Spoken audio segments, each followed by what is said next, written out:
Committee. Councillor Hudd. Thank you, Chair.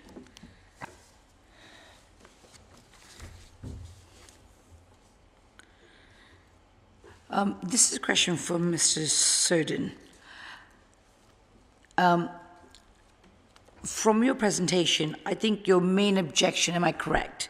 Your biggest concern is more the lack of external management and the drinking on pavements.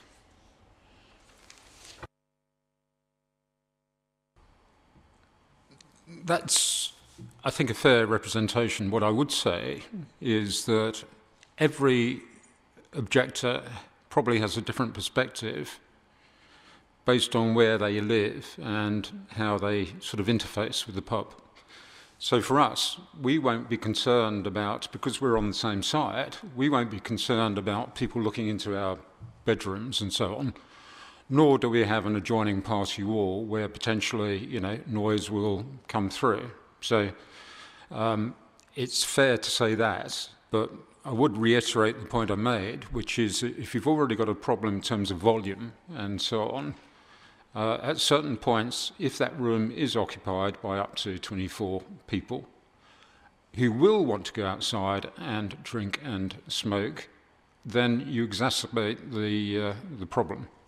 But you're right to say that my principal concern, from my perspective, is just the outside use of the pub and the way things have developed. Because of their success, they've done a good job.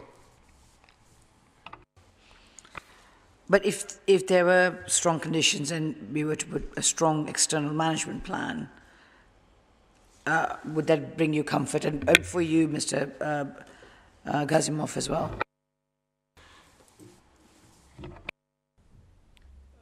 I think for us, the biggest issue is being unable to use the pathways properly when it's congested. Even having sometimes 2 or 3 people, they don't sort of lie flat on the actual pub window. They usually spread around, go outside and block the pavement. So you have to pretty much either swerve around or cross the street and then cross the street again to get to where you want to go. A lot of people don't do that, so they just sort of tend to swerve into the road if the access pathways are blocked, especially if there are families with prams and stuff like that, or people who have pets. It becomes like a big issue. You just having the pavement is so narrow that you can't really get around it.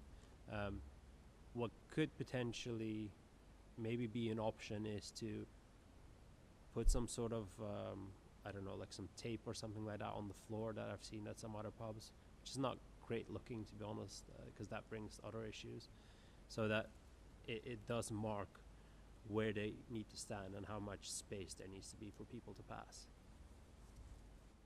So is there some sort of cordoning of the area to allow passers-by? So to allocate some space for pedestrians, and it might also be good then for the security people over there to understand if someone has crossed the barrier or not. Thank you both.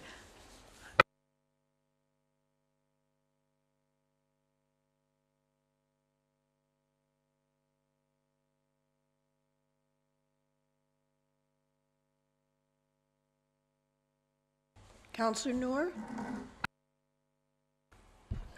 Thank you, Chair. I mean, I know you had your personal issues in the past with the providers in terms of the issue you've been having. But how do you see? I mean, these are business across the road to you. This is where you live. I mean, how do you see going forward? I mean, do you have a confidence that they are listening to your concerns and they are willing to meet with you and address the issue going forward? I think what I'm worried about is once this consultation period and everything is over and they have essentially what they want, that the residents' view will not be taken into account so drastically. It's just a bit of a honeymoon period at the moment, but that's going to fade. For me personally, I lived there. I've just sort of bought the house, and as soon as I bought it, it got taken over by the new applicants. Immediately a month after that, I had an issue personally. This was also picked up by RBKC, luckily, and thank you as well, who quickly attended and to sort of sort it out. I think going forward, I'm not sure. I can't predict the future, but if I were to just look at past behaviors as well as sort of the history in the borough, I'm not sure if that's going to work. In terms of confidence, I can't say that I'm too confident. I mean, I'll just add, it's not a question, is use the available platforms in terms of reporting. And the council is very keen to hear from the residents. So I will advise on daily basis. I mean, you have taken pictures which shows good evidence in terms of what's taking place. So whatever the outcome of this decision application is, continue reporting to the council, and actions will be taken, definitely.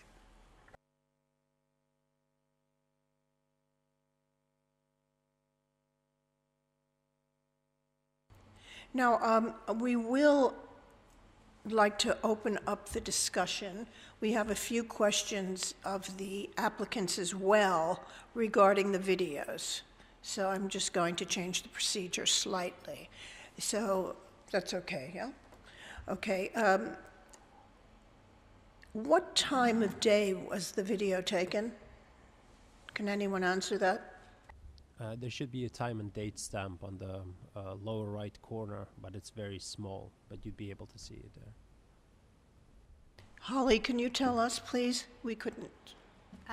Yes, thank you, Madam Chairman. So one of the videos, the one which was showing the frontage kind of straight on, was taken on the 5th of April this year and was dated approximately 22 minutes past 5 in the evening.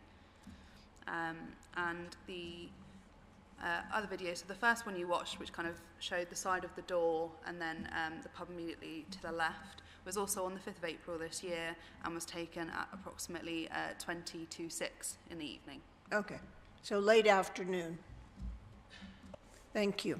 Now, Mr. Gasanov, you said you couldn't walk on the pavement, but you live across the street? Yes, that's correct. Yeah. And you can't walk on your side of the street either? Or? On my side, I can, but if I want to go from my side into King's Road, for example, Right. I would have to sort of cross the road and then cross it again to get to where I want to. Now, I know that because I live there and I have dogs, so I tend to sort of avoid people there anyway, usually, even if there are one or two people standing. There are other people who are just using it, who are not aware of the area, and they're just walking. In that case, they see a group of people, and then they either swerve into the road because they need to get into King's Road, rather than crossing the street and doing all of that, because they don't know what that will ultimately bring. So I have knowledge of the... We will observe the 2-minute national silence to mark the 80th anniversary of victory in Europe, also known as EE Day. In doing so, we remember and thank those who fought for our freedom during World War II. Where possible, all are asked to observe this silence. Thank you. Okay, I'll just finish up my questions. So basically, you're concerned about people walking into the traffic, because I see it's a tough turn there. Yeah, and also the visibility from cars coming in from Old Church Street and turning right into Polton Street is restricted. And usually on days where it's less crowded, it's okay because there's less patrons. But on very busy days, you basically get that. And someone will get essentially hurt at some point. And How long have you lived there? I've lived there for a year now. 1 year. Yeah. Okay.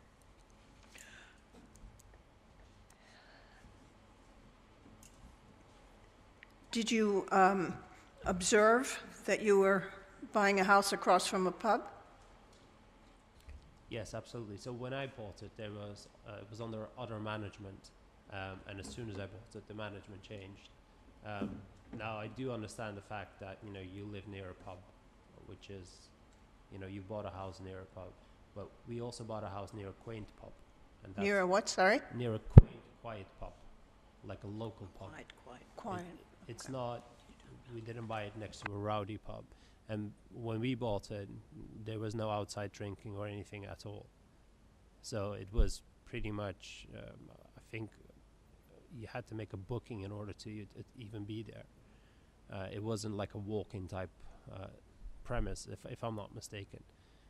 And that sort of quickly changed. And I think when I first met the applicants, and I asked them what sort of pub is it going to be, the answer that I got was like, it's going to be a boozy pub, which could mean a whole lot of things, but I guess now we kind of understood what that means.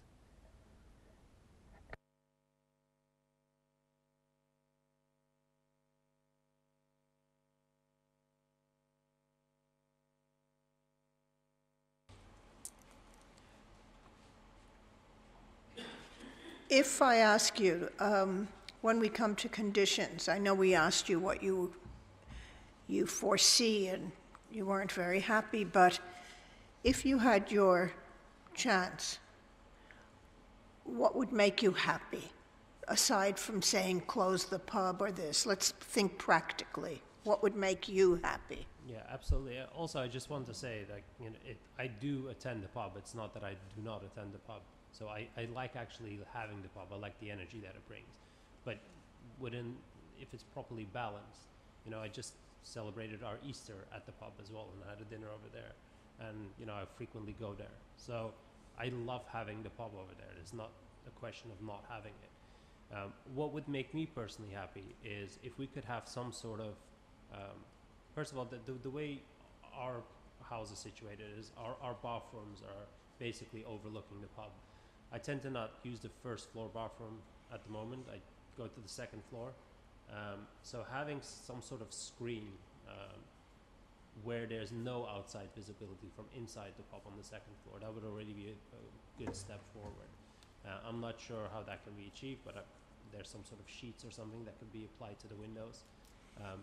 And equally, if that could be done for the first floor as well, because again, both myself and Mr. Hammond, whose house is next to us, we have bathrooms on the first floor that at the moment we tend to kind of shy away from during the day. That would be a major step forward. In terms of, I guess, outside and pavement policy, I think, I don't speak for everyone, but I think having a bit of a limit, when we can maybe establish that 26 people it's clearly it's not doable, but at the moment there's 8 people that we have for outside smoking at any time, and I think that condition currently in their license was put in place, maybe taking into account the sizing at the time as well. Maybe if we could make that overall. Okay, it's 12, thank you very much. It's 12 o'clock.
Any questions from our legal officer before we start the conditions session? I think the applicant might need to ask some questions as well. Just one question from me. Both Old Church Street and Porton Square, they're both one-way streets. Is that correct? And is there like parking on either side of the streets? Yeah, so there's parking on Old Church Street, so coming down from Kings Road on the left side, I believe. I'm not sure if it's on the right side. Can't remember, but I think it's on the left side. On Polton Street, there's parking either way, and both are single direction.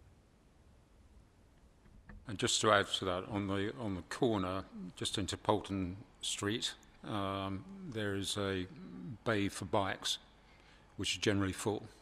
So what that means is, when you get to that point, if you are, and we're always walking, that's our route to get to the King's Road.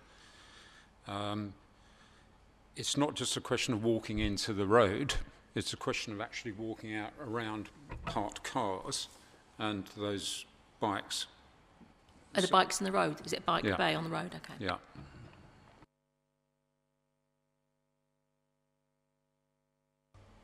Does the applicant have any questions? Thank you, Chair. Just one point of clarification for Mr. Soden, if I may. I think he has very fairly acknowledged in his written representation and during submissions today that there have been problems in the past with external drinking. I don't think that's exclusively aimed at the applicant, and I think some of those problems he made clear, I think, but I just wanted to clarify, were problems predating this applicant in respect of external activity. Yes, that's entirely fair, but what I would say is that it is down to the quality of management, the clarity of the rules which the pub itself applies, and actually having the consistency. And what we have found is there is currently a very good manager who runs the pub. Our concern would be if he leaves and, shall we say, somebody of not the same standard is there. It's all about the application and consistent application all the time, because the problems by definition are not some, happen when they happen. You can't foresee when they're going to happen. But I think you do know if you've got a large number of people coming in at the same time and you are serving them and they go outside, that's a recipe for problems. It's not easy managing a place like this, but it's all about the awareness, the clarity, and above all, the consistency of application. Just one additional point. Mr. Phelan, there have been no complaints, from what I understand? The pack does refer to 4 complaints. Let me just confirm that number, Chair. And the dates, please.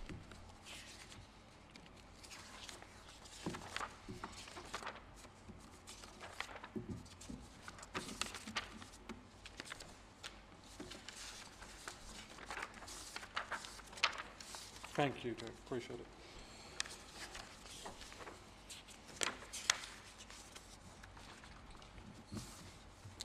Sorry about that, Chair. So there was a complaint on the 9th of April 2025, the 7th of April 2025, the 1st of June 24, and the 22nd of May 24. Okay, sorry.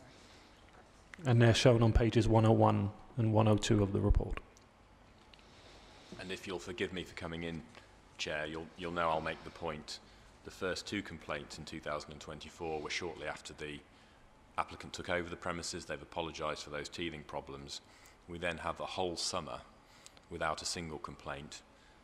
No complaints during the 10s earlier this year, and then a couple of the complaints that come in after the application is made. That's helpful, thank you. I'm just looking.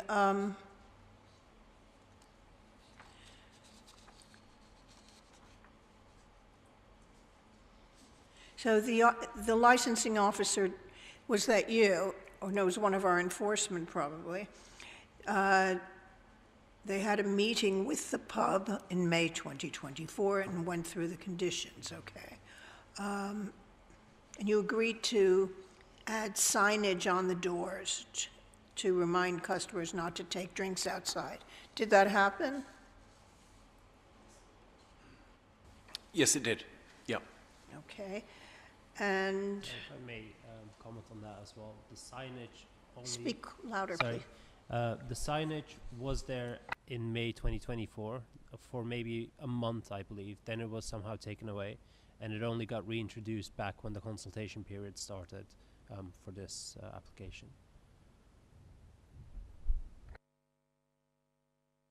Is that correct?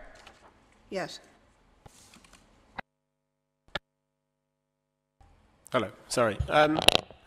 It might, I mean, we had written ourselves on the windows on the Old Church Street and Poulton Street sides as clear as possible on the smaller windows, just to explain to guests that we were like just to be wary of the noise and stuff. I know it got taken away by one of the window cleaners who cleans our windows, just wiped it off.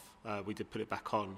Whether it came off for a period and we just didn't obviously notice it at that time, we did put it back on. It is on again, along with the plaques that are on the inset windows now that we've added on, just monitoring the kind of the capacity of guests that we want on those windows without blocking the pavement. So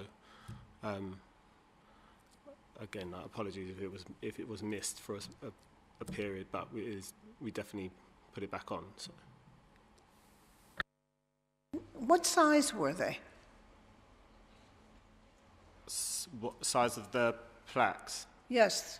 I don't know the actual measurements, but I mean they're gold plaques that we put in the insets of the windows, so the guests are aware of how many guests that can be standing there at one time. It's definitely reduced to what it was from the group video. I mean, I actually know top of the head. I know how many it is per window bay, but I think the max is 6 on the corner of Old Poulton Street and Church Street, and then it's 4s, and then there's 2 2s as well. So we are really trying to minimise the number of guests standing outside. Obviously, we don't want to cause any issues there. So I think the signage can be improved. It is at the moment very small, and it's hard to read. It's on a small window, maybe the size of half the screen, the computer screen over there, if I remembered from the top of my head. But yeah, it could definitely be improved because it's very tiny letters as well. So. Okay, maybe. May I answer? Yes. Sorry. So the new signage which we put in after the weekend of the 5th of April, when there were all the outside drinkers, refer to protecting our neighbours and putting capacities in the window ledges. I ordered those. They're each 10 centimetres by 5 centimetres, and there are 2 on each window inset as you go round the pub. The "Please respect our neighbours, please leave quietly" is written with whiteboard marker on the windows as you leave, so their entire window panes messages. We've also written on the windows that open and close that the windows will be firmly shut at 9 p.m, which is within our licensing. But I just felt that having a whiteboard and having the managers write it gives a more personal touch than a sign which could be sitting there for years.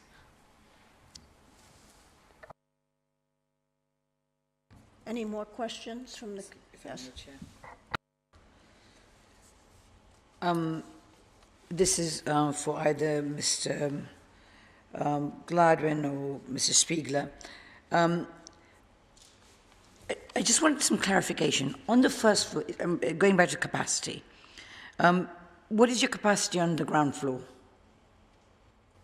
Ground floor is up to 70 seated and standing, operating as a public bar. Okay, seated and standing? Yes. Okay, and then first floor, I think you mentioned earlier that it's maximum 35, am I correct? Yes. Okay, and then on the second floor, on special events occasions, maximum 24? Yes. Okay, so if the events are booked all together, we're talking about 105, almost 129. Yeah. Okay, and then, so outside, you're saying maximum, you allow 26 people? 26 with our self-imposed capacities, yeah. Okay, and no greater. And does this include the smokers as well, or plus the smokers? Absolutely everyone. Absolutely everyone, okay. One thing I would say, just listening to both sides, the observation that I make is, of course, the residents here, and as Mr. Gazimov says, he bought a flat when the previous owners obviously might slightly have been a failing business or whatever, and you chaps have almost been a victim of your own success. It's wonderful to see that it's a thriving pub, but you will need to take some strong measures, the drinking outside, and just having more of a civic responsibility. Absolutely, and going back to John's point, we've got Ollie, who is a fantastic manager here at the moment, and hopefully for a long time we talk about that together. But also, I'm an extremely hands-on managing director. We don't have external people managing our business. It is a family business, and I am there at least 3 times a week managing that business with the management team. And may I just ask you final, if you are full capacity on your ground floor and first floor and people outside, would you ever use the second floor by saying, oh, maybe with full capacity, the punters can go up and drink on the second floor? No, as part of our terms of this license, we have requested that it's only pre-booked functions. Staff cost is the biggest thing within hospitality these days, and we would never commit to staffing up there on the off chance that it was going to be busy. We would only commit to staff up there if we had a booking that we knew was going to be profitable. Right. Okay, and just one final one for Mr. Gazimov. Gazimov, you mentioned about yours and Mr. Hammond's bathroom window that overlooks the pub.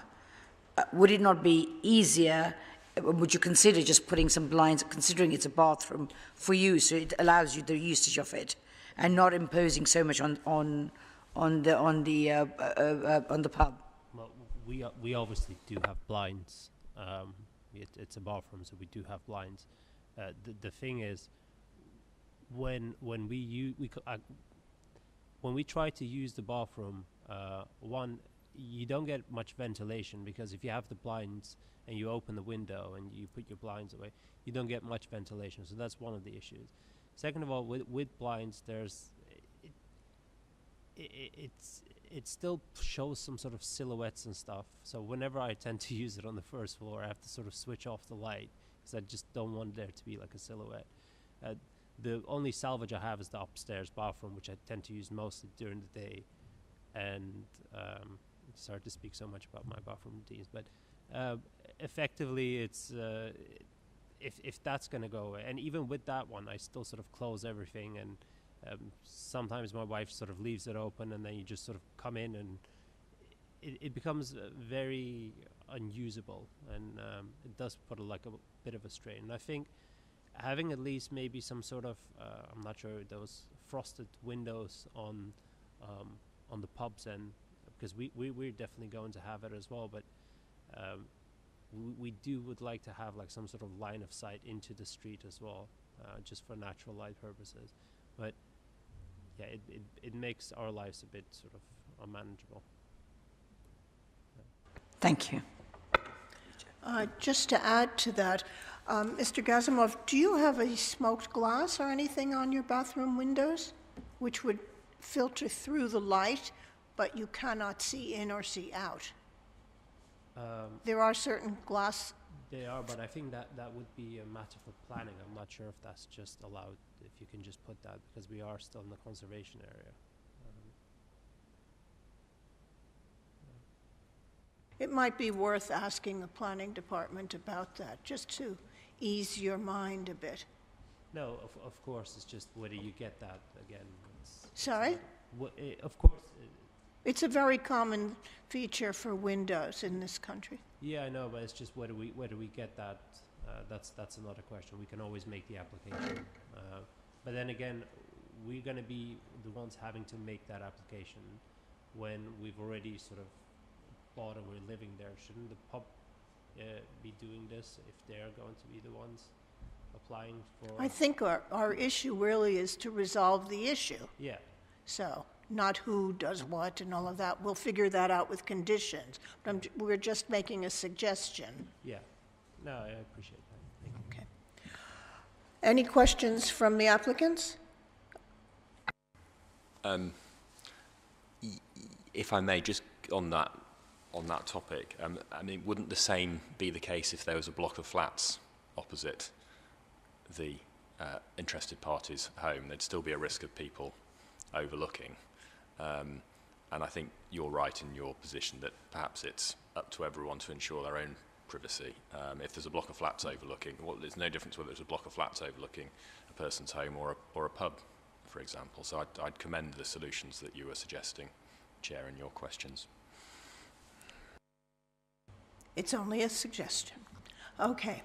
I think we'll now start with our draft conditions, and please feel free to comment. We want to hear what you both think. And I'll ask our legal advisor. Thank you, Chair. I just wanted to clarify a few things to the objectors. First of all, pavement licences are needed for tables and chairs on the pavement. They're not needed for people to stand outside drinking on the pavement. So that's why, and I don't think they probably get a tables and chairs licence by any accounts, because it sounds as though it's too narrow anyway, but I don't know. Off sales, that is for drinking outside. On sales is for drinking inside. I'm not aware that off sales have been restricted in any way. You referenced some guidance, but I'm not aware it's been restricted at all. And the committee would always take into account Article 8 European Convention of Human Rights, but they're qualified rights, and they always take into account their public sector equality duty under Section 149 of the Equality Act, but thank you for drawing it to our attention. Before we move to the conditions, I just wanted to double check a few things with Mr. Spiegler.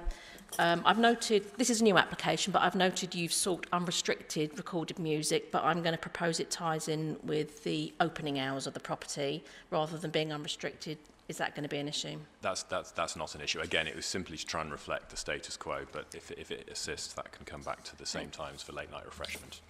And in terms of non-standard timings, like from New Year's Eve to New Year's Day, when it goes on overnight, you've sought it for all licensable activities, but I just wanted to check. So in relation to the late night refreshment, which you're not having on the second floor, does that non-standard timing just relate to the ground and first floor? Yeah. Thank you. But everything else is for all three floors. Thank you. I just wanted to check that. Right. Has everybody seen the draft conditions that were circulated yesterday? Have you all got a copy of that? Yes, sorry, if I may make a comment on the live stream, I think... I can't hear you, sorry. Sorry, I believe the live stream is down from some of the comments that I'm getting from other residents. Let me just check. Holly?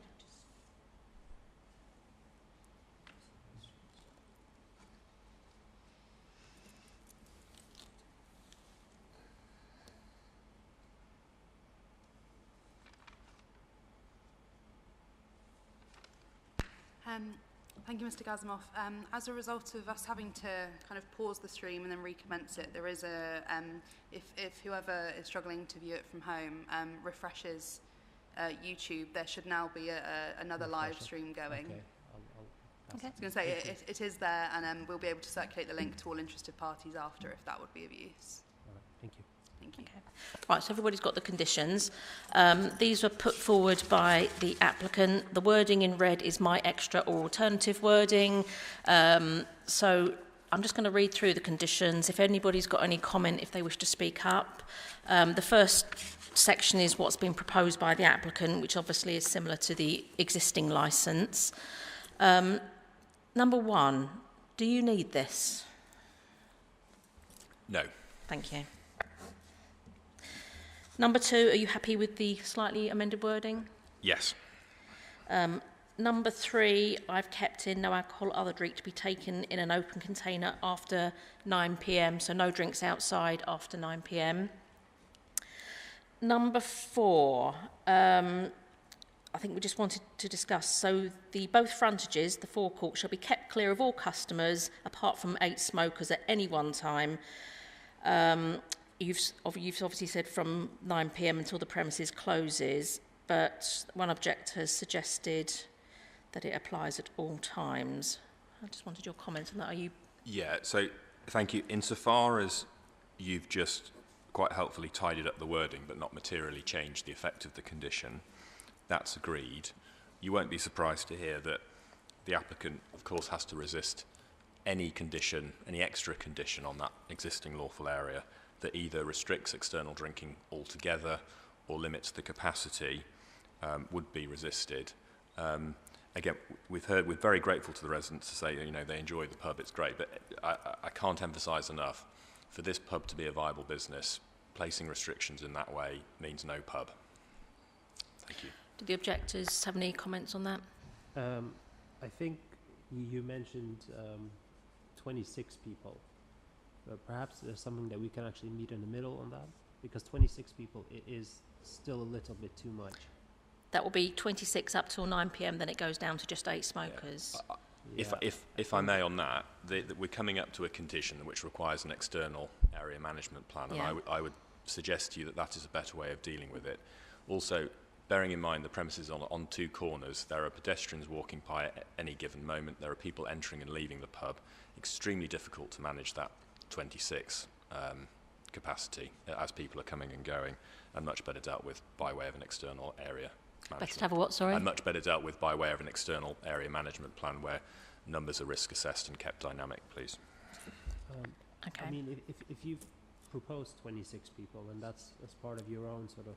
You speak up a bit, sorry, we can't yeah, hear you. Sorry, if you've proposed 26 people, which, by the way, is still a bit too much, then shouldn't we at least try to include that and record it? It's in the external area management plan, which can be conditioned as a requirement, but I would be very nervous about a condition which is realistically enforceable, which expressly states there can only be 26 persons outside. At any given moment, there might be somebody walking out the door who enters the external area, or somebody arriving, entering the external area, or a member of the public passing by, walking through it, stopping to chat with a friend. It's almost impossible to enforce, and at risk of micromanaging the proposal for what is essentially an application for a second floor function room, not an external area. Okay, perhaps we can, when we come to the external management plan, we can revisit that. Okay. So you don't agree with the latter part of the wording, but you're okay with the slight initial bit? Yeah, thank you. Okay.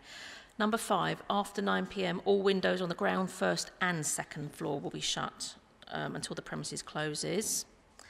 Number 6, external doors also will be shut between 9, except for emergency access and egress. Number 7, I've put in our preferred wording for CCTV and signage. Are you okay with that?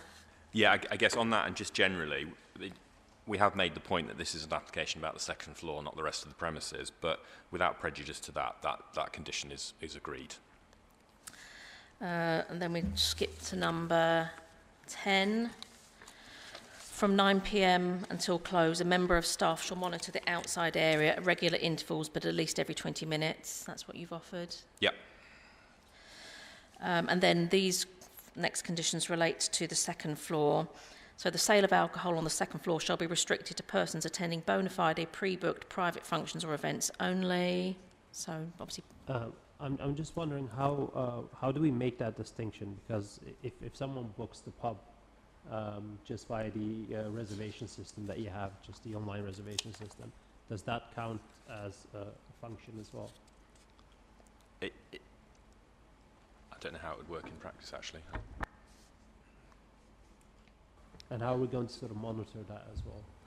So the way our reservations platform 7 Rooms works, it will only allocate into the second floor if there's a party that's booked in advance, and we would have to rota staff to be present on that second floor to serve them. We wouldn't be able just to have overflow from downstairs because the staff would not be there. And also, to answer the second part of your question, condition 22, which we'll come to, requires record keeping of those events. Okay. Thank you. So, Number 12, sale of alcohol second floor shall stop at 11 p.m. Then obviously you've got the 30 minutes drinking up. No regulated entertainment or late night refreshment on the second floor. Maximum number on the second floor excluding staff, 24. Now number 15, you've worded it in relation to the second floor windows, but the objectors have asked it to apply to the first floor windows too. Can I have your comments on that, please? Yeah, again, this is primarily an application about the second floor, so we'd seek to maintain the condition in respect of the second floor. The reason being is that there have been absolutely no complaints in relation to the use of the first floor at all. There have never been curtains installed in accordance with the condition, and if there is particularly if it's a daytime lunch, then it would really affect the atmosphere in that room. On a bright sunny day, the curtains are closed, darkening that room. It just begins to make that room unviable. So we'd ask you to please go with the applicant's suggested wording on 15, applying to the second floor only, which is where those concerns originally originated from. Sorry, Speaker, I can't hear you. Mr. Speaker, I do understand, of course, it would have a huge impact on the ambience of the pub. Would you even consider sort of, halfway down the window, I mean, some beautiful plain linen ones, which are see-through, but so it still lets the light in and provides some, some form of compromise? Yeah, I think that's a sensible suggestion, if I may say so. But what I wouldn't want those netting, curtains, whatever, to fall foul of that condition. So, yeah, like the old-fashioned pubs, Yeah, I mean, I think that if that's minuted as a suggestion that the applicant can take on, that's fine. But what I would be worried about is if those curtains became subject to that condition, because that condition requires a much more robust curtain in place, which would block out light altogether. So, Mr. Gladman, are you happy to have it minuted that Yes, absolutely. You will consider putting in some kind of is it half window kind of measures to stop the sightline? Yes, like an old-fashioned bistro curtain. Would it be possible to have frosted windows? Could we request that, to have the windows sort of frosted or blurred in some way?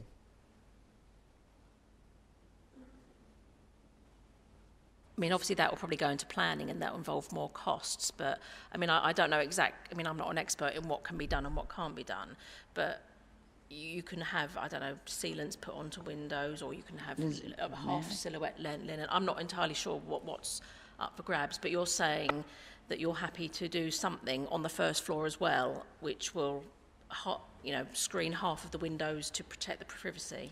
Is that correct? Without it being conditioned? That's right, without it being frosted. I am paying £90,000 of business rates in this pub, and people are coming for the views of Chelsea, not looking into people's houses, but down beautiful streets. We wouldn't want that to be screened. The only issue is during the summer months when they sort of tend to open the windows. What happens then? Because then it doesn't matter what you have there because the window is open. And the applicant has... Mr. Zamenhof, I think if I may just clarify what I have suggested, they're very old-fashioned and they're very smart, and even if they open the sash windows, the curtains are still in place, and they're literally they come down, quarter or maybe half of the way of the sash window with beautiful linen, and it won't, so nobody can see it from the top will be open, so they get the light, but the bottom nobody can see. And I think as a compromise, Mr. Zamenhof, I think there are many options that you can entertain too, having smart blackout blinds, and then when you're not using it, you just leave it open. It's a bathroom. We have to compromise here because they're running a business, and of course, I absolutely understand where they're coming from. By having, and frosted windows is a conservation area, so which will actually, won't look very, very nice. And plus, when you, me, all of us, when we go into a pub or any venues, it's the ambiance. And having a nice light pub looking outside, it's quite jolly. So I think Mr. Gladwin's happy to take that on as a suggestion, and if I may suggest the same thing to you, that if you look, there are lots and lots of wonderful options, which are not even cost that expensive, because of course cost is involved on both sides. If I may, are you happy with that?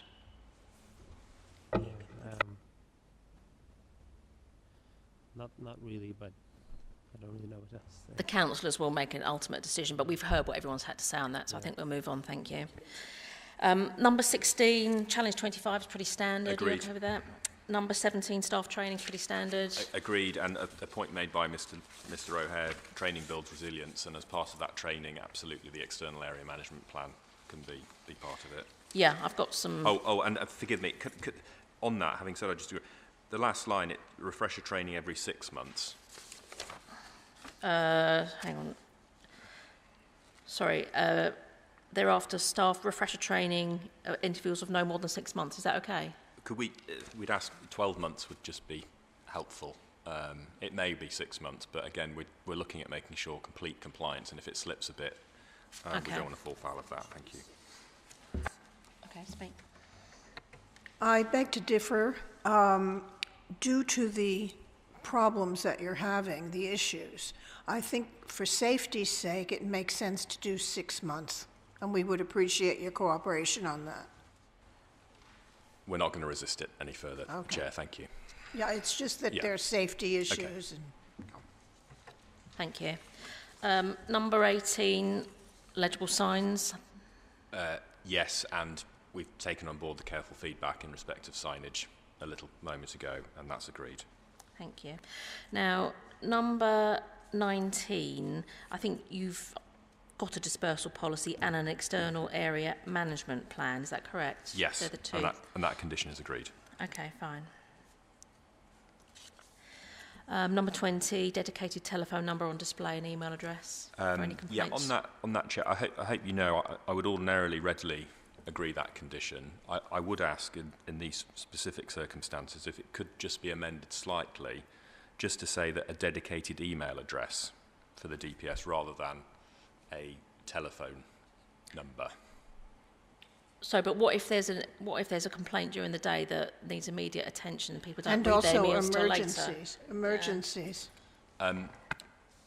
I just think, and perhaps this is something that could be minuted, and I'm trying my best to put this as sensitively as possible, but there has been an awful lot of traffic coming from some of the local community since this application was made and before it was submitted, and there's just a slight concern that may become very significant. Email is okay, but if it's by way of a telephone, it could get increasingly frequent and potentially distracting. Can I comment on that? Could I comment on Yes, that? please, yes. I mean, the point about actually having the ability to call somebody in the pub if there is a problem is actually a pretty important one. It's, Yeah.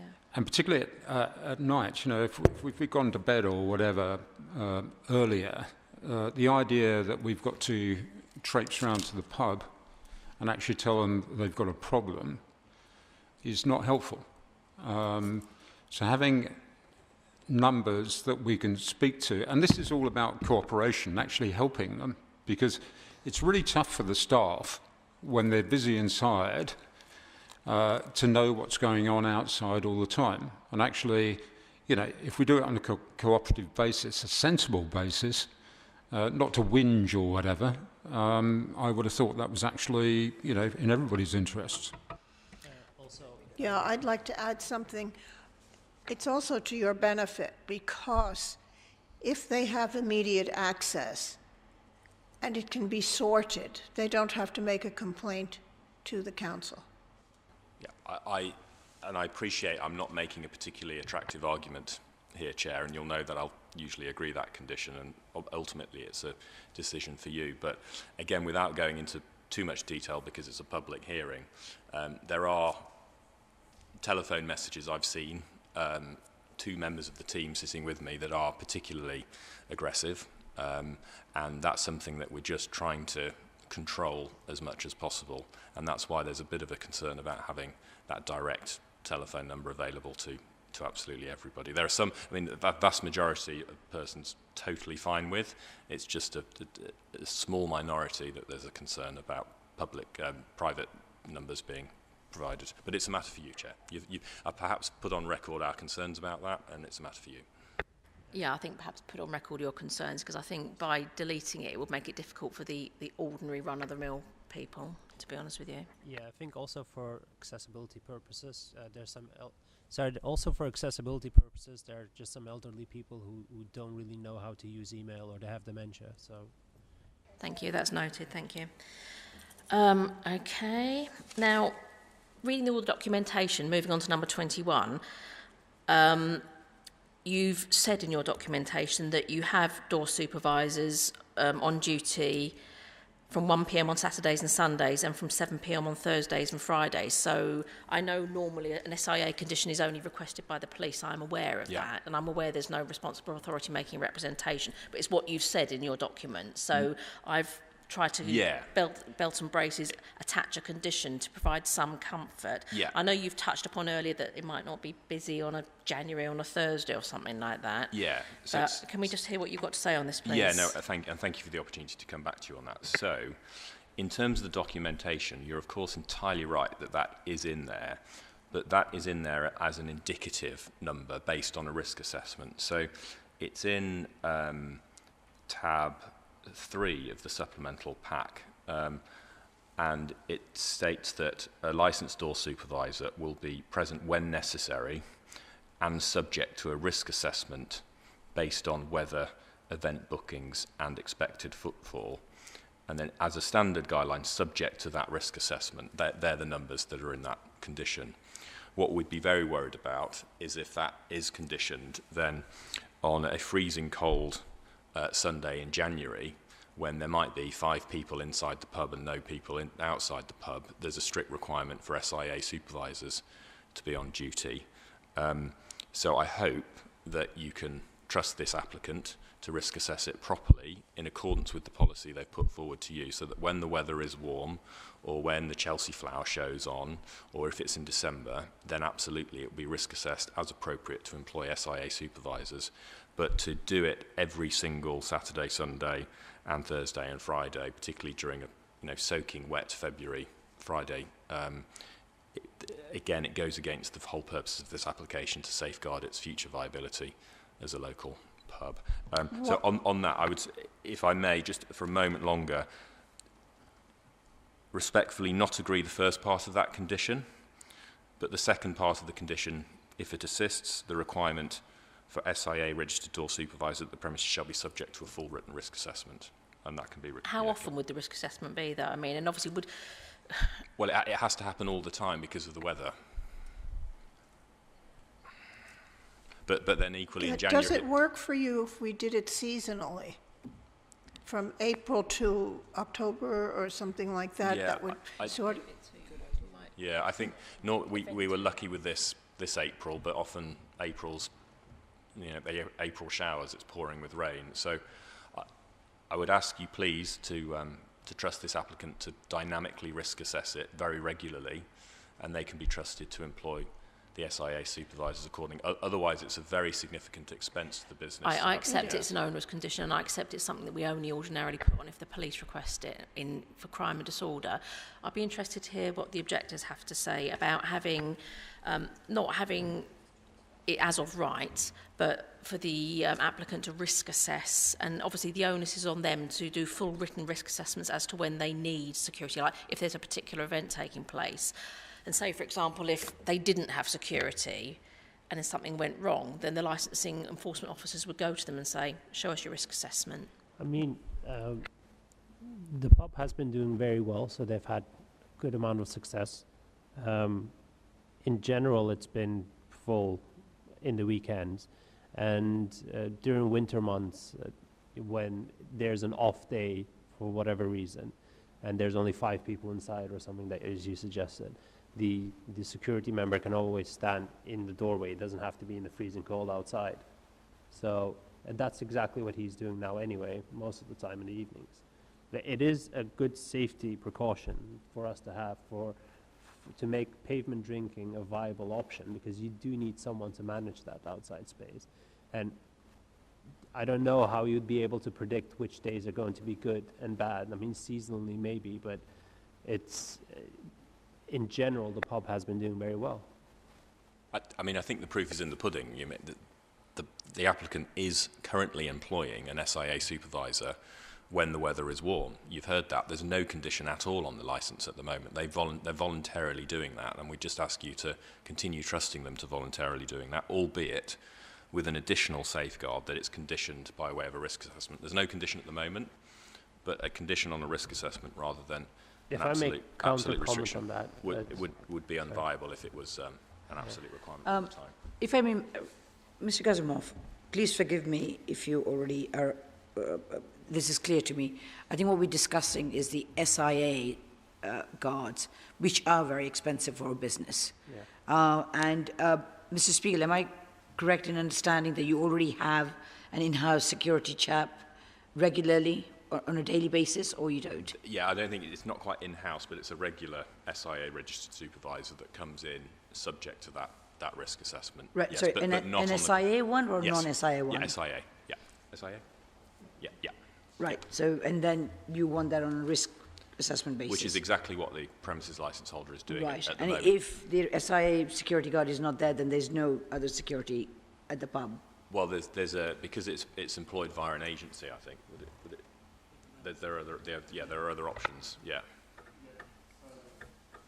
So this is employed by, they obviously, it's their own company that we use, and I've used before in previous places that are very neighbourhood bars as well. But it does come down to, obviously, if, let's say, for example, we do have an event on a Monday, I will get them in on a Monday because I know we're going to be busy. Mondays tend to be our quieter days of the week anyway. And if they're, you know, I'm going to pick them just purely through putting them Sorry, in the Mr. right O'Hare, time. sorry to interrupt you. All I'm trying to establish is, when you do your risk assessment for an SIA security guard, if you feel that there's, you know, that's not necessary, do you have any other form of security which is much cheaper? Not SIA registered. I think it's just trained and experienced members of staff. Yeah. Okay, so you do have that. So, Mr. Gazimov, I think to impose an SIA security guard, it is quite an expense on the business. Yeah, no, I understand, but in general, again, the pub has been doing well over the weekends and Thursday and Fridays as well. Having someone over there to manage the outside area, it is really necessary. The members of staff who are inside, they are preoccupied with the customers.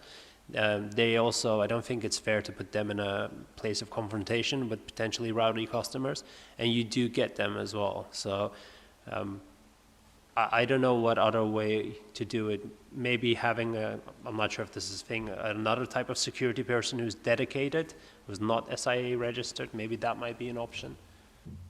I think we'll leave that now, and the committee will decide what's Thank you. reasonable under the circumstances, okay? Thank you. I mean, I think condition 10 says from 9 o'clock there's a member of staff monitoring the outside area anyway, every 20 minutes. Okay, thank you. Number 22, that's just keeping records of private functions. Yeah, just on that, and forgive me, I'm going to be a lawyer again. Could we please remove the words "and all guests"?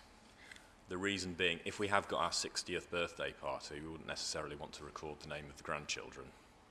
But absolutely, the name Just of the lead individual. lead booker would, absolutely, lead booker would be recorded. Okay. Number 23, I think is pretty standard. Surrender the old licence if you're going to act on this one. Yeah. Yep, okay. I think we discussed at the outset you'd be happy to have no customers in the basement floor. Agreed. I think that's it, really. Anything else, councillors? Yes, I just wanted to ask you, something like the Chelsea Flower Show, would you risk assess that? Because Chelsea gets overwhelmed with people, so. Absolutely. Ollie already has, and we've booked SIA security all that week in advance because we're aware that's going to be busy come rain or shine. Okay, thank you very much.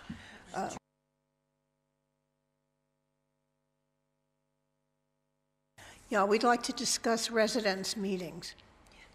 And because of these issues, we advise every 6 months, correct? Yeah. Yeah, I mean, it's quite often on licences, we had a condition whereby the premises licence holder shall organise and partake in a meeting for local residents and residents' associations to discuss the operation of the business at least 2 times per calendar year, unless it's agreed in writing that it's not necessary. Gap of at least 5 months between each meeting. Pop the details of the meeting in the window and notify the local residents' associations and ward councillors and take minutes. Are you okay with that?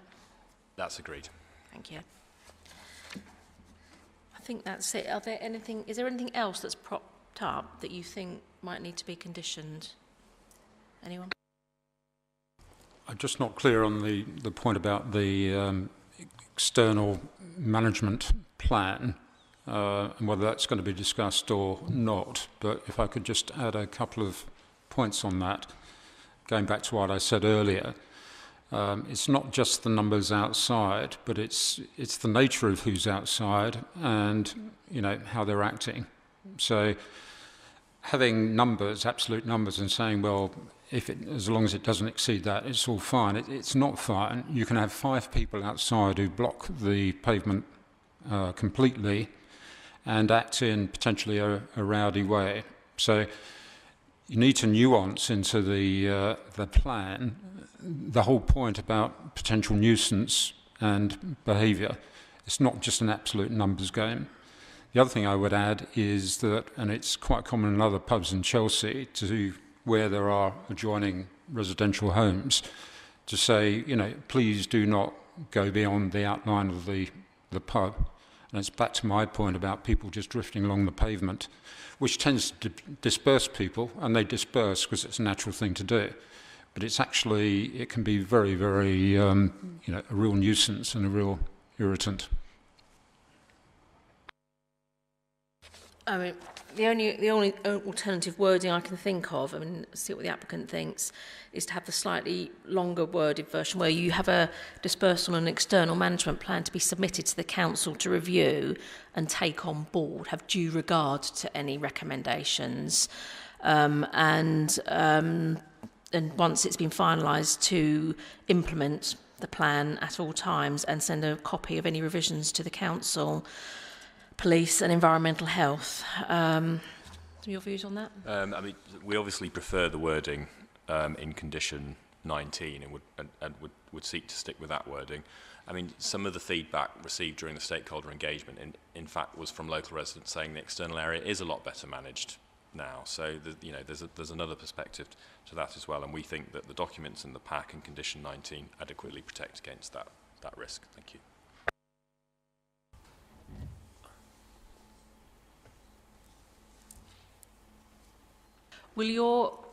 Have you got existing dispersal and external area management plans, and do they address the issues raised by Mr. Soden? So, in the applicant's supplemental bundle at tab 3 is the external pavement policy, which I think is where you got the SIA numbers from, the risk assessed numbers, and tab 4 is the dispersal policy. And do they address the issues that Mr. Soden has raised about people kind of... I think that they definitely address a lot of the issues. As with these hearings and going through this process, it's an opportunity for the applicant to listen to feedback from local residents. This is an applicant committed to continuing to listen to feedback. And one of the benefits of having a dynamic condition requiring a dispersal policy and external area management plan without necessarily setting out the specifics in the condition wording is it allows the applicant to take on board that feedback and change those policies as feedback comes in. I think also if you're having regular residents meetings twice a year, Absolutely. then you can feedback what your concerns are, and the document can be a living document. There's 2 documents, I think, which can be amended to address your concerns. And like the councillors have said, you know, if the applicant doesn't deal with your concerns immediately, then you can always report to the council. And ultimately, if they don't manage the outside area and there are lots of complaints registered, they will be called in for a premises review of the licence. When we were at a review meeting last week.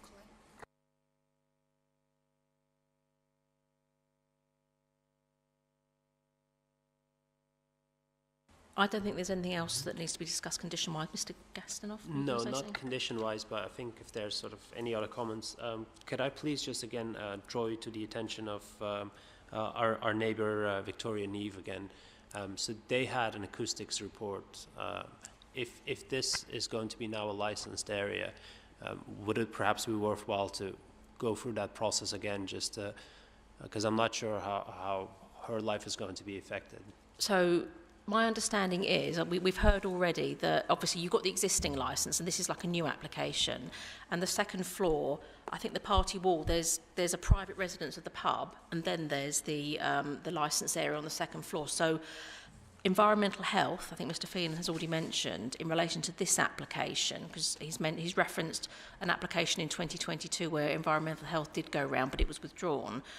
They visited the premises in relation to this application, and environmental health would have made a request for soundproofing, sound limiters, or they would have suggested conditions if they'd had concerns. So we can only add what conditions are necessary and proportionate. We can hear people's concerns, but we've got to take on board what is necessary and proportionate at the end of the day. Had environmental health made a representation, then yes, it would have been feasible to add it, but it's not feasible under the circumstances. I believe that application got withdrawn at the end, right? So did they, environmental health, have any chance to even make a representation? Or yes, they made a representation. My understanding, Mr. Phelan can correct me, I think they made an initial representation, then they visited the property, and then having seen how it was configured, they withdrew their representation. So they have had involvement, but Mr. Phelan, can you check, please? Yeah, that's absolutely correct. The officer visited the premises following their representation. Initially, having established the orientation of the premises, he decided that his condition proposal was not needed, and he would subsequently withdraw his representation.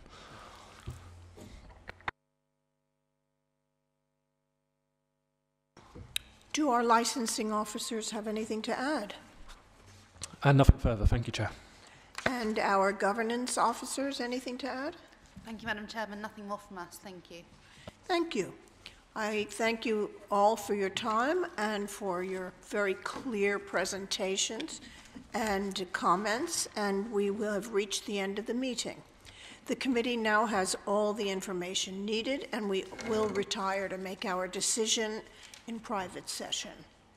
We will not announce the decision today. Instead, the hearing will be closed. A summary determination will be sent to the parties within 5 working days of today's hearings, and a full decision will follow as soon as possible thereafter. The time limit for appealing the decision will not commence until the full decision has been sent to the parties. Thank you all for your attendance and cooperation.